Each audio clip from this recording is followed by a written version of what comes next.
2 दिवस कमी जगलं तरी चालन, पण असले मादरचोद मित्रांसोबत फिरणं बंद नाही करायचं भाऊ.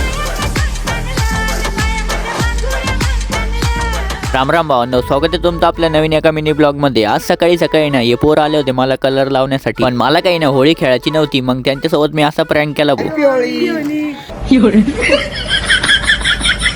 चाले तू आज आहे ना होळी भाऊ, आणि होळीच्या दिवशी आमच्या गावामध्ये इतकी शांतता, असं कसं काय झालं? थांबा थांबा, तुम्हाला लगेच दाखवतो आमच्या गावातला राडा.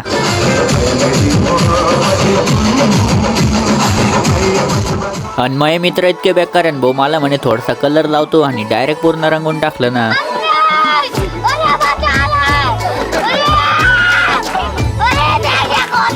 मित्रांपासून निघलो आणि डायरेक्ट आलो होतो गल्लीमध्ये, आणि गल्लीमध्ये येऊन असा खतरनाक राडा झाला ना, काय सांगा राव तुम्हाला. पहिले तर म्हटलं आपला सीन आधीच खतरनाक होईल, मग घरी जाऊन ना तोंड बीड धुवून यावा, आणि तोंड धुवून आलो आणि शाईकडे येऊन परत रंगीला ना भाऊ. आता आहे ना सगळे मित्र आले होते आणि यांचा प्लॅन म्हणला होता की कुठं तरी जायचं. मग चला म्हटलं, आणि तेवढ्या त्यानं आपल्याला विशाल दिसला. मग विशालला आहे ना होळीच्या शुभेच्छा दिल्या, आणि आमच्या गावातले पोर आहे ना डायरेक्ट आतंकवादी भाऊ. एक निघला आणि त्याच्यासोबत सगळेच निघाते, म्हणजे समोर जर एक जण असला नक्कीच त्याची वाट लागत. मग तेवढ्यात एंट्री झाली भाऊ श्रावण शेटची. आता त्यांना तर काही सोडणार नाही कलर लावायला, डायरेक्ट रंगून टाकलं. त्यानंतर आहे ना भाऊ घरी आलो आणि घरून कपडे वगैरे बदलले आणि डायरेक्ट निघालो भाऊ शिर्डीला. आणि शिर्डीला जाऊन आमच्या सोबत काय काय झालं हे तुम्हाला बघायचं असेल ना तर आताच फॉलो करून घ्या, कारण की हा व्हिडिओ आहे ना उद्या येणार आहे.